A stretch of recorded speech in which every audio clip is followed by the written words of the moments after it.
سلطان علاؤالدین نے مجھے ایک ذمہ داری دی ہے۔ ان ترکوں کو روکنا ہے جو منگولوں کی فوج میں لڑ رہے ہیں۔ کیسے ہوگا یہ بھائی؟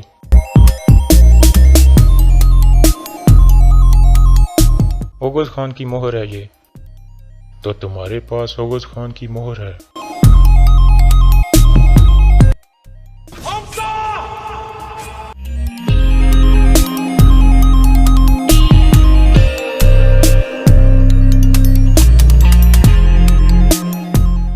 بھائی رکو، عبد الرحمن کا یہ حال دیکھ کر مجھے سمجھ آ گئی ہے کہ میں نے غلطی کی ہے۔ میرا خون آپ پر حلال ہے۔ السلام علیکم ناظرین، پچھلی قسط میں آپ نے دیکھا کہ دونوں قبیلوں نے مل کر نویان پر حملہ کر دیا تھا، جبکہ ارطغرل مہمان خانے میں سنگر تیغن کے پاس موجود تھا اور نویان بھی ان کے پیچھے چھپ کر بیٹھا ہوا تھا۔ اس قسط کے آغاز میں سنگر تیغن اپنی بات آگے بڑھاتا ہے اور کہتا ہے کہ میں نے نویان کو استعمال کیا تھا اور یہ سب کھیل اس لیے کھیلا تھا تاکہ میں سلطان علاؤالدین کی طرف منگولوں کے بارے میں معلومات بھیج سکوں۔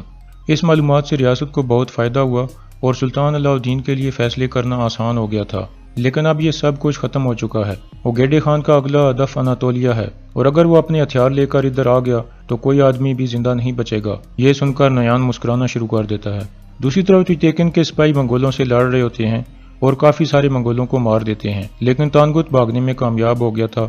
تیغن اس کا پیچھا کرنا شروع کر دیتا ہے، لیکن تیغن دوڑ نہیں پا رہا تھا کیونکہ اس کے پرانے زخم پوری طرح ٹھیک نہیں ہوئے تھے۔ اس لیے تانگوت تیزی سے بھاگ کر اس کی نظروں سے غائب ہو گیا اور تیغن کو واپس موڑنا پڑا۔ دوسری طرف گندوگدو کی ٹیم نیان کے ڈیرے کی طرف بڑھ رہی تھی۔ نیان نے راستے میں کچھ پوسٹیں بنائی ہوئی تھیں جہاں کچھ منگول سپاہی پہرا دیتے تھے۔ گندوگدو کے ساتھی ایک اور پوسٹ پر اچانک حملہ کر دیتے ہیں۔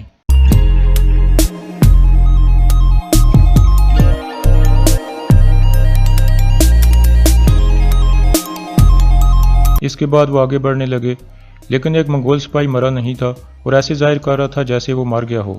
ایک سپاہی جیسے ہی اس کے قریب سے گزرا، اس نے ٹانک پکڑ کر اسے گرا لیا اور اسے خنجر سے شہید کر دیا۔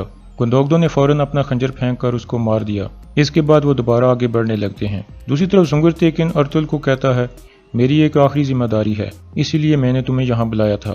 ارطغرل کہتا ہے، میں ریاست کے لیے کچھ بھی کرنے کو تیار ہوں۔ پھر سنگر تیغن کہتا ہے، سلطان علاؤالدین نے مجھے ایک ذمہ داری دی ہے۔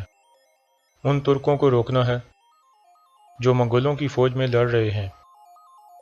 کیسے ہوگا یہ بھائی؟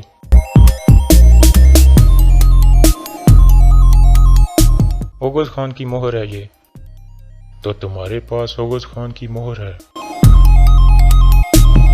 سلطان علاؤالدین کے مطابق یہ مہر ان کو کھینچے گی اور ان کے ساتھ بھائی چارے کو مضبوط کرے گی۔ یہ مہر ان کو یاد کرائے گی کہ وہ حقیقت میں کون ہیں۔ پھر وہ منگولوں کی غلامی چھوڑ دیں گے اور منگولین فوج تقسیم ہو جائے گی۔ اگر ترک ان کی مدد نہ کرتے تو وہ کبھی بھی اتنے طاقتور نہیں بن سکتے تھے۔ ارطغرل کہتا ہے، میں بھی ان باتوں سے اتفاق کرتا ہوں۔ پھر سنگر تیغن کہتا ہے، دراصل میں نے تمہیں یہاں اس لیے بلایا تھا کہ تم میری ملاقات سفید داڑھی والوں سے کراؤ، کیونکہ ان کے بغیر یہ ممکن نہیں ہے، اور یہ ذمہ داری پوری کرنے کے بعد میں واپس قبیلے میں جاؤں گا۔ ارطغرل کہتا ہے، چلیں پھر ہم فوراً اولت روانہ ہوتے ہیں۔ وہ اٹھنے ہی والے تھے کہ نویان اٹھ کر ان کے سامنے آ جاتا ہے۔ وہاں ہر طرف نویان کے آدمی موجود تھے جو بیس بدل کر بیٹھے تھے۔ وہ سب اپنی تلواریں نکال کر حملہ کر دیتے ہیں۔ اس دوران نویان اوغوز خان کی مہر اٹھانے میں کامیاب ہو جاتا ہے اور باہر نکل جاتا ہے، جبکہ ارطغرل اور سنگر تیغن منگولوں سے لڑنے میں مصروف ہو جاتے ہیں۔ دوسری طرف گندوگدو کے سپاہی نویان کے ڈیرے پر پہنچ جاتے ہیں۔ پہلے وہ ان پر آگ والے تیر برساتے ہیں اور پھر گندوگدو آواز دیتا ہے، حملہ کرو۔ اس کے بعد سب سپاہی منگولوں پر حملہ کر دیتے ہیں۔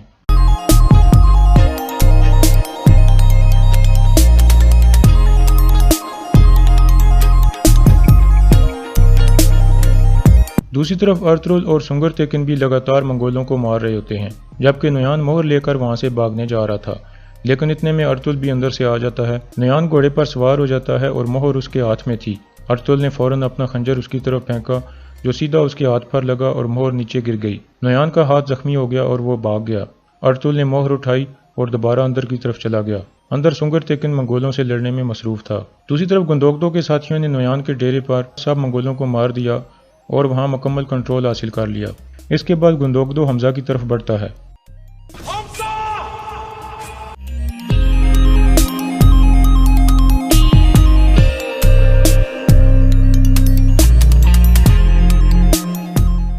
بھائی رکو، عبدالرحمن کا یہ حال دیکھ کر مجھے سمجھ آ گئی ہے کہ میں نے غلطی کی ہے، میرا خون آپ پر حلال ہے۔ اس کے بعد گندوگدو اسے جان سے نہیں مارتا بلکہ تلوار کے پیچھے والا حصہ اس کے سر پر مارتا ہے، جس سے حمزہ گر کر بے ہوش ہو جاتا ہے۔ اس کے بعد وہ سب عبدالرحمن کی طرف بڑھتے ہیں۔ عبدالرحمن بے ہوشی کی حالت میں تھا۔ سب بہت کوشش کرتے ہیں کہ اس کو ہوش آ جائے، لیکن اس کو ہوش نہیں آتا۔ دوسری طرف مہمان خانے میں ایک منگول اچانک سنگر تیکن پر حملہ کر دیتا ہے اور اسے خنجر گھونپ دیتا ہے۔ سنگر تیکن گر جاتا ہے۔ اتنے میں دوسرا منگول اسے مارنے کے لیے تلوار ہوا میں بلند کرتا ہے، لیکن فوراً ارطغرل وہاں آ جاتا ہے اور اس کا حملہ ناکام کر کے اس کو مار دیتا ہے۔ مہمان خانے میں موجود تمام منگول مارے جاتے ہیں، لیکن سنگر تیکن زخمی ہونے کی وجہ سے بے ہوش ہو جاتا ہے۔ دوسری طرف ٹویتیکن کے ساتھی کچھ منگولوں کو گرفتار کر لیتے ہیں کیونکہ انہوں نے ہتھیار پھینک کر رحم کی اپیل کی تھی۔ ٹویتیکن کہتا ہے ہم ان کو قیدی بنا کر قبیلے میں لے کر جائیں گے، ہو سکتا ہے یہ ہمارے کسی کام آ جائیں۔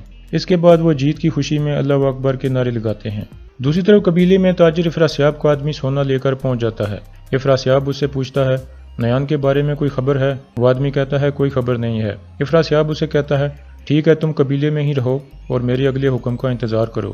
دوسری طرف سنگر تیکن کو ہوش آ جاتا ہے اور ارطغرل اس کو سہارا دے کر گھوڑوں کی طرف لے کر جاتا ہے اور پھر اسے ایک گھوڑے پر سوار کرا دیتا ہے اور قبیلے کی طرف روانہ ہو جاتا ہے۔ دوسری طرف افراسیاب کرکو سردار کے پاس جاتا ہے اور اسے بتاتا ہے کہ سونا آ گیا ہے۔ کرکو سردار کہتا ہے ٹھیک ہے، آپ گندوگدو کے کہنے کے مطابق سونا لے آئے ہو، اس لیے آپ خریدا ہوا مال آپ لے جا سکتے ہو۔ افراسیاب کہتا ہے میرے آدمی صبح تک مال اکٹھا کر لیں گے اور پھر ہم یہاں سے چلے جائیں گے۔ اتنے میں گندوگدو اور ٹویتیکن بھی اپنے سپاہیوں کے ساتھ قبیلے میں پہنچ جاتے ہیں۔ گندوگدو حمزہ کو گرفتار کر کے لے آیا تھا۔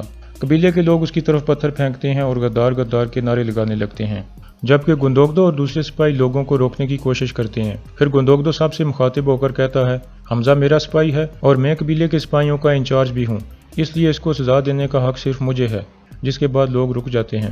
عبدالرحمن کو بھی زخمی حالت میں اٹھا کر قبیلے میں لایا جا رہا ہوتا ہے۔ سپاہی اسے فوراً حکیم ارطغرل کے شفا خیمے میں پہنچا دیتے ہیں۔ اس کے بعد حکیم ارطغرل عبدالرحمن کو چیک کرتا ہے اور کہتا ہے کہ مجھ سے جو کچھ ہو سکا میں کروں گا، آپ لوگ امید نہ چھوڑیں۔ پھر ارطغرل کے ساتھی وہاں سے چلے جاتے ہیں اور حکیم ارطغرل عبدالرحمن کا علاج شروع کر دیتا ہے۔ دوسری طرف سپاہی حمزہ کو پکڑ کر پنجرے والے خیمے کی طرف جا رہے ہوتے ہیں۔